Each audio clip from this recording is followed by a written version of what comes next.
अगली खबर लखनऊ से, जहां पर लव जिहाद का मामला सामने आया है। सन की सूफियान ने अपनी प्रेमिका को चौथी मंजिल से नीचे फेंक दिया, जिसके बाद उसकी मौत हो गई। मृतका की मां ने बताया कि आरोपी कई दिन से लड़की को परेशान कर रहा था।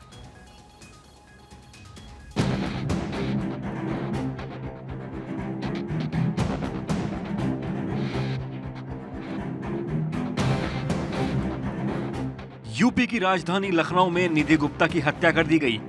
मामला लव जिहाद से जुड़ा हुआ लग रहा है।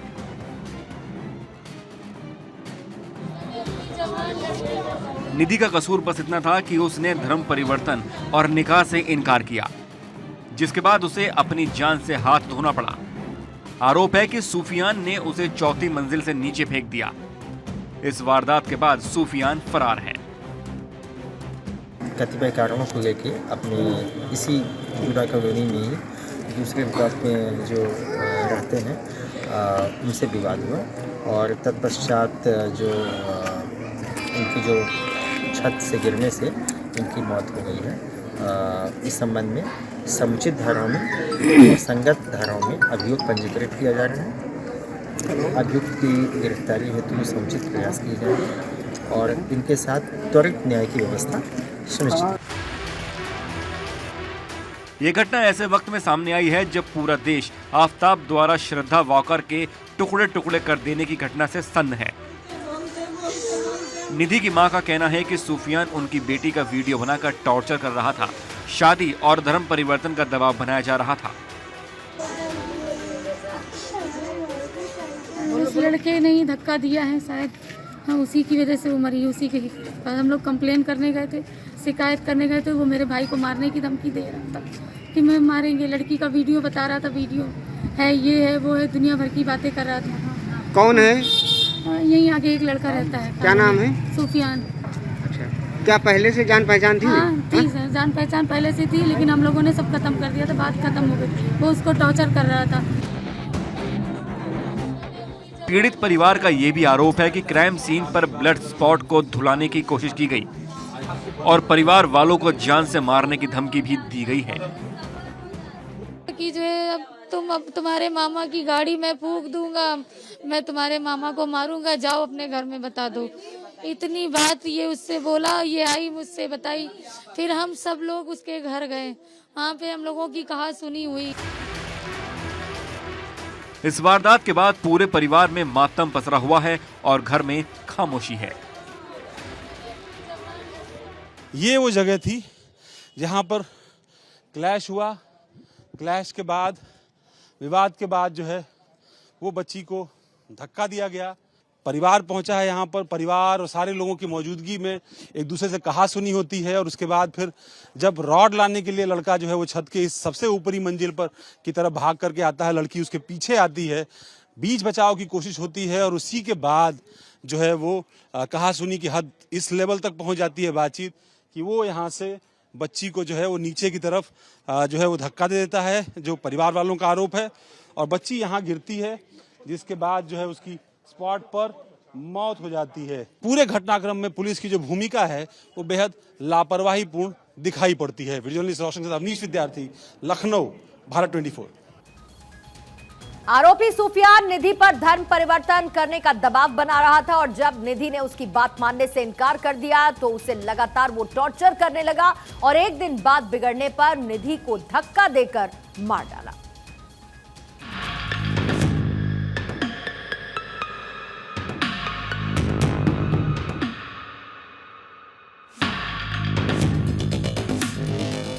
घटना दक्षिणी लखनऊ के दुबग्गा थाना इलाके की है। हाई स्कूल तक पढ़ी निधि ब्यूटी पार्लर में काम सीख रही थी। सूफियान भी बगल के ब्लॉक 40 में अपने परिवार के साथ रहता है। वह काफी समय से निधि के पीछे पड़ा था। धर्म परिवर्तन और निकाह का दबाव डाल रहा था। उसकी सनक से तंग आकर निधि को उसके परिजनों ने कुछ समय के लिए ननिहाल भी भेज दिया था, लेकिन उसके वापस लौटते ही सूफियान की हरकतें फिर से शुरू हो गईं। सूफियान पर लड़की का वीडियो भी वायरल कर देने की धमकी देने का आरोप है। कहा जा रहा है कि सूफियान पिछले 15 दिनों से निधि को टॉर्चर कर रहा था। आरोप है कि वे धर्म परिवर्तन का दबाव डाल रहा था। इससे तंग आकर निधि की मां ने अपने भाई को बुलाया। वे सूफियान के घर जा रहे थे इसी दौरान सुफियान ने पहले उन्हें धमकाया और फिर बाद में निधि को छत से धक्का दे दिया। उस अस्पताल ले जाया गया, लेकिन वहां उसे मृत घोषित कर दिया गया। चौथी मंजिल से गिरते ही निधि का सिर फट गया था। आसपास के लोग उसकी मदद को दौड़े। इसी दौरान सुफियान मौके से भाग निकला।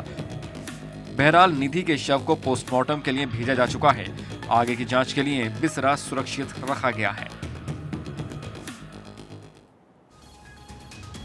जबरन धन परिवर्तन को लेकर सुप्रीम कोर्ट ने भी अपनी चिंता जाहिर की है और बीते सालों में लव जिहाद के मामले लगातार बढ़ते गए हैं, जो प्रकाश में आए हैं, जिसके बाद सरकार की तरफ से बार बार इस कदम को उठाने की बात की जा रही है कि जबरन धन परिवर्तन पर सख्त कानून होना चाहिए। लेकिन कुछ घटनाएं इस वक्त आपके सामने, जिसमें दुमका में अगस्त 2022 में घटना लव जिहाद की सामने आई, जब अंकिता नाम की लड़की को जिंदा जलाया गया। शाहरुख नाम के एक आरोपी ने लड़की को जला दिया और इलाज के दौरान लड़की की मौत हो गई। शाहरुख अंकिता पर शादी करने का दबाव बनाता था, अंकिता पर इस्लाम कबूल करने का दबाव डालता था। अगस्त 2022 में मुजफ्फरपुर में भी लव जिहाद का मामला सामने आया, जब उमर ने विधवा से धन छिपाकर शादी कर ली और लगातार 6 महीने तक यौन शोषण किया। सच पता चलने पर महिला को छोड़ दिया, महिला के मासूम बच्चे का अपहरण किया, बच्चे को जान से मारने की धमकी दी। अक्टूबर महीने 2020 फरीदाबाद में भी एक मामला सामने आया, जब निकिता नाम की लड़की की हत्या कर दी गई। 2 लड़कों ने निकिता को गोली मार दी। निकिता तोमर की मौके पर मौत हो गई। अपहरण का विरोध करने पर गोली मारी। तौसीफ और रेहान पर हत्या का आरोप लगा। ये कुछ मामले बीते कुछ वक्त में लव जिहाद को लेकर सामने आए, जिसमें एक ये ताजा मामला लखनऊ से सामने आया। अब अगली खबर वो है जिसने पूरे देश में सबको सन्न कर दिया, श्रद्धा हत्याकांड। जैसे जैसे इसमें जांच का दायरा आगे बढ़ता जा रहा है, वैसे वैसे नए नए खुलासे भी होते जा रहे हैं और पुलिस एक एक कदम संभल कर रख रही है। सारे तथ्यों की बारीकी से पड़ताल की जा रही है ताकि ये सच दुनिया के सामने पूरा साफ नजर आए।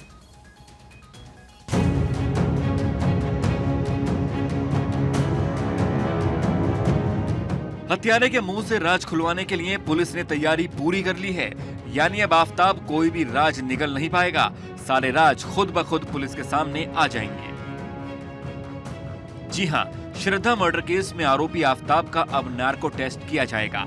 दिल्ली के साकेत कोर्ट ने इसकी इजाजत दे दी है। पुलिस का कहना है कि आरोपी बार बार पुलिस को जांच से भटका रहा है।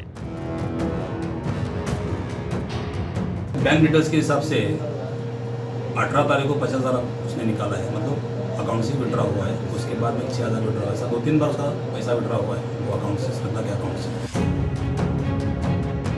पुलिस को गुमराह करने के लिए आफताब ने एक और चाल चली थी। आरोपी ने श्रद्धा को मौत के घाट उतारने के बाद उसका एटीएम और क्रेडिट कार्ड इस्तेमाल करता रहा ताकि गुमराह किया जा सके। श्रद्धा के अकाउंट से आफताब ने 54,000 रुपए ट्रांसफर किए। नए फ्रिज खरीदने के लिए भी उसने इसी पैसे का इस्तेमाल किया और श्रद्धा के शव को उसी के पैसे से खरीदे फ्रिज में रखा। दिल्ली पुलिस ने आरोपी के फ्लैट पर क्राइम सीन रिक्रिएट किया। वहीं आरोपी के लैपटॉप के डेटा को भी पुलिस खंगाल रही है। श्रद्धा की हत्या जिस हथियार से की गई, पुलिस उसे भी तलाश रही है। वहीं नार्को टेस्ट के अलावा पुलिस कॉमन फ्रेंड्स से भी सवाल पूछने की तैयारी में है। पुलिस ने डेटिंग ऐप बबल से भी रिपोर्ट तलब की है। डेटिंग ऐप से पुलिस ने पूछा है कि आफताब ने अब तक कितनी लड़कियों से संपर्क किया था। एक और लाचार पिता बार बार अपनी बेटी का नाम लेकर रुआंसे हो जा रहे हैं, तो दूसरी ओर पुलिस भी एक एक कदम फूंक फूंक कर रख रही है ताकि आरोपी के कुकर्मों का सही हिसाब हो सके।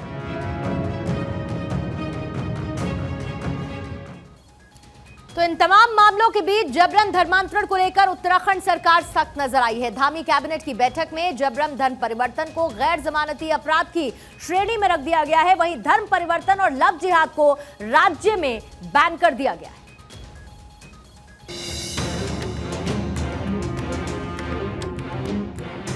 उत्तराखंड कैबिनेट ने धर्म परिवर्तन कानून में सख्त बदलाव किए हैं। जबरन धर्म परिवर्तन को गैर जमानती अपराध की श्रेणी में रखा गया है। इसके तहत अपराधी को 10 साल की जेल की जाएगी। जबरन धर्म परिवर्तन और लव जिहाद को राज्य में बैन किया गया है। सीएम धामी की अध्यक्षता में हुई इस बैठक में कुल 26 रेजोल्यूशन पास किए गए हैं। ये भी तय किया गया है कि उत्तराखंड हाई कोर्ट नैनीताल से हल्द्वानी शिफ्ट किया जाएगा। धामी ने पिछले साल कहा था कि उन्होंने उत्तराखंड पुलिस को जबरन धर्म परिवर्तन और लव जिहाद के खिलाफ सख्त कार्रवाई करने के आदेश दिए हैं। तब उन्होंने ये भी कहा था कि राज्य सरकार जबरन धर्म परिवर्तन के खिलाफ कानून को और सख्त बनाएगी। अप्रैल 2018 में उत्तराखंड सरकार ने Uttarakhand freedom for religion act 2018 पास किया था। इसके तहत जबरन या धोखे से धर्म परिवर्तन कराने के मामलों को गैर जमानती अपराध माना गया है और इसमें 5 साल तक की जेल हो सकती है।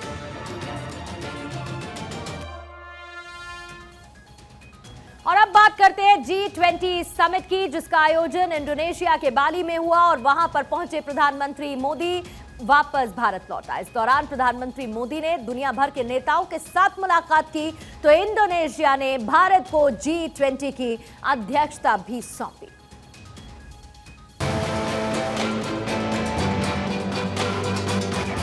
G20 समिट से पीएम मोदी वापस स्वदेश लौट आए। इंडोनेशिया ने भारत को G20 समिट की अध्यक्षता सौंप दी। पीएम मोदी ने इस दौरे के दौरान दुनिया भर के कई बड़े नेताओं से मुलाकात की। इंडोनेशिया के राष्ट्रपति ने अगले G20 सम्मेलन के लिए पीएम मोदी को शुभकामनाएं भी दी। इंडोनेशियाई राष्ट्रपति जोको विडोडो ने बताया है कि G20 घोषणा पत्र में रूस यूक्रेन को लेकर गहन चर्चा हुई। G20 बाली घोषणा पत्र में रूस यूक्रेन युद्ध की ज्यादातर देशों ने निंदा की। प्रधानमंत्री मोदी ने सितंबर में रूसी राष्ट्रपति व्लादिमीर पुतिन के साथ बातचीत में जो संदेश दिया था, उसकी आवाज G20 शिखर सम्मेलन के घोषणा पत्र में बुधवार को सुनाई दी। घोषणा पत्र में नेताओं ने यूक्रेन युद्ध को तुरंत खत्म करने पर जोर दिया। दूसरे दिन पीएम मोदी ने इटली की पीएम जॉर्जिया मेलोनी से बात की। दोनों के बीच कई मुद्दों पर गहन चर्चा हुई। वहीं बाली में G20 समिट में बैठक के दौरान ब्रिटेन के पीएम ऋषि सुनक ने कहा है कि हम भारत के साथ व्यापार समझौते के लिए प्रतिबद्ध हैं, लेकिन हमें इन चीजों को ठीक करने की जरूरत है। वहीं सुनक ने 3000 भारतीयों को वीजा देने की मंजूरी भी दी। पीएम मोदी ने ऑस्ट्रेलिया के पीएम एंथनी अल्बनीज से भी द्विपक्षीय बातचीत की।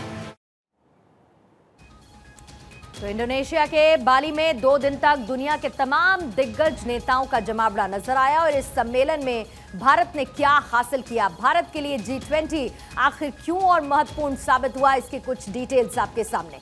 G20 के मंच से एक दुनिया को बड़ा संदेश गया। प्रधानमंत्री मोदी ने अपने संदेश के जरिए रूस यूक्रेन में शांति की बात को दोहराया। इसके साथ ही दूसरी बड़ी बात पश्चिम की नहीं, भारत की चली। पश्चिमी देश खास तौर से G7 के सदस्यों के चलते घोषणा पत्र पर आम सहमति नहीं बन पा रही थी। भारत ने G20 घोषणा पत्र को तैयार करने में रचनात्मक भूमिका निभाई। तीसरी बड़ी बात, चीन से रिश्तों पर जमी हुई बर्फ पिघलेगी, क्योंकि डिनर के दौरान मोदी और जिनपिंग की मुलाकात हुई। ये सच है कि पड़ोसी नहीं बदले जा सकते, अपने हितों को तवज्जो देते हुए रिश्ते कायम रखे जा सकते हैं। चौथी बड़ी बात, ताबड़तोड़ मुलाकातें कर भारतीयों में जोश भरा। प्रधानमंत्री ने दुनिया भर के नेताओं से पूरी गर्मजोशी के साथ मुलाकात की। पांचवी बड़ी बात, भारत के हाथ G20 की कमान। मोदी ने कहा भारत ऐसे समय में G20 की अध्यक्षता संभाल रहा है जब दुनिया तनाव मंदी से जूझ रही है। साफ है G20 में भारत की अध्यक्षता से वैश्विक मंच पर दबदबा बढ़ता हुआ नजर आएगा। लेकिन इसी में सबसे बड़ी बात जो प्रधानमंत्री मोदी की तरफ से यह कही गई कि युद्ध किसी का हल नहीं है। G20 देश जब रूस को कोस रहे थे तभी पुतिन यूक्रेन पर सबसे बड़ा हमला कर रहे थे। रूसी सेना ने यूक्रेन पर एक ही दिन में 100 से ज्यादा मिसाइलें दागी। रूस ने 12 शहरों पर एक साथ 100 से ज्यादा मिसाइलों से हमला कर दिया। इसमें से आधी मिसाइलों ने यूक्रेन में भारी तबाही मचाई, जबकि आधी मिसाइलों को यूक्रेन ने हवा में ही नष्ट कर दिया। यह यूक्रेन के खिलाफ रूस का अब तक का सबसे बड़ा हमला है।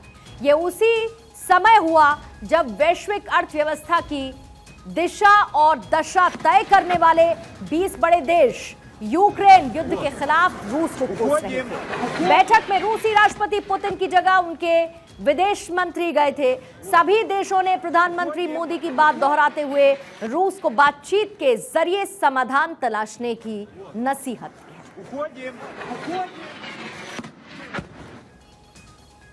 इधर पोलैंड पर मिसाइल हमले होने के बाद दुनिया में विश्व युद्ध की आशंका बढ़ गई है, क्योंकि इस हमले में 2 लोगों की मौत हो गई है, जिसके बाद नेटो देश अलर्ट पर है। अमेरिका ने G7 देशों की बैठक बुलाई, जिसमें इसी पर चर्चा की गई।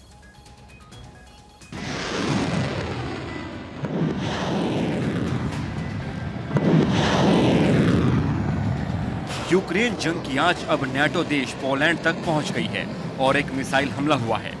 इस हमले में 2 लोगों के मारे जाने की खबर है। पोलैंड ने कहा है कि यह मिसाइल रूस में बनी हुई थी, लेकिन अभी ये स्पष्ट नहीं है कि इसे किसने दागा था। इस बीच पोलैंड पर मिसाइल हमले के बाद अमेरिका के नेतृत्व में G7 देशों की बाली में आपात बैठक हुई है। वहीं अमेरिकी राष्ट्रपति जो बाइडेन ने कहा है कि प्राथमिक साक्ष्य ये बताते हैं कि इस बात की आशंका न के बराबर है कि मिसाइल को रूस की ओर से दागा गया था। बाइडेन ने कहा है कि शुरुआती जांच ये बताती है कि मिसाइल रूस की ओर से नहीं दागी गई थी। उन्होंने कहा है कि मैं अभी जांच पूरी होने तक कुछ नहीं कहना चाहता हूं। वहीं G7 देशों की आपात बैठक आज आयोजित की गई ताकि पोलैंड पर मिसाइल हमले का सामूहिक जवाब दिया जा सके। पोलैंड पर हमले से यूक्रेन युद्ध की आंच के नेटो देशों तक पहुंचने का खतरा मंडरा रहा है। यूक्रेन पर रूसी हमले के बाद ऐसा पहली बार है जब किसी नेटो देश पर हमला हुआ हो।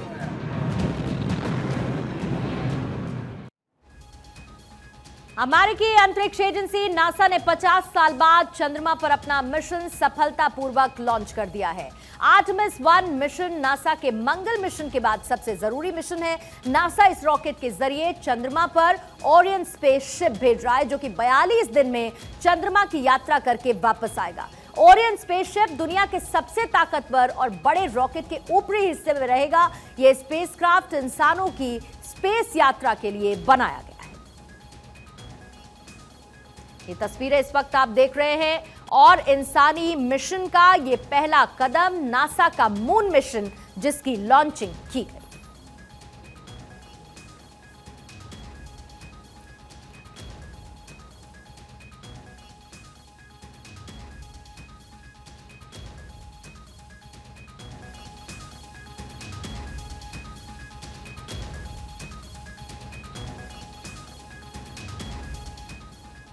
और इसी के साथ वंदे भारत में वक्त एक बहुत छोटे से ब्रेक का है, लेकिन वंदे भारत में अगले हिस्से में आपको दिखाएंगे हमारा खास प्रोग्राम ग्लोबल लीडर मोदी। आप देखते रहिए भारत 24।